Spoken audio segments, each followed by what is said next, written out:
ও হারামজাদার আবার কিডা ফাটালো? ও তো মাথা কপাল খাবে না আমার। বেলা ডুবে যাচ্ছে, শ্বশুর আব্বা এখনো কি রে জায়গা?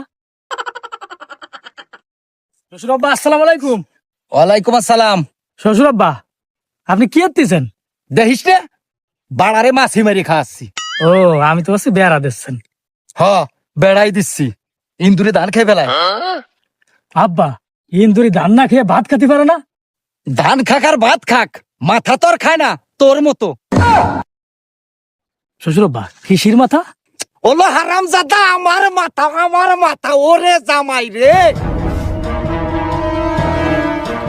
ইস আমি তো খাই মাছের মাথা, মুরগির মাথা, আপনি মিথ্যে কথা কন কে? আমি মিথ্যে কথা কই? যা বাড়ি যা। শ্বশুর আব্বা এত যখন ভেজাল তো ধান লাগানোর কি দরকার? ধান না লাগালি গিলবানে কইতে তো গিলাসে কইতে। হ্যাঁ, আসলি তো 6 মাসের ওদের বাড়ি যার নামে খবর থাকে না। আসছিস তো রোডে দাঁড়া বানায় ফেলাইছো, দাঁড়া। হারামজাদা জামাই যাইতে। শ্বশুর আব্বা হারামজাদা জামাই ওরে। দাদা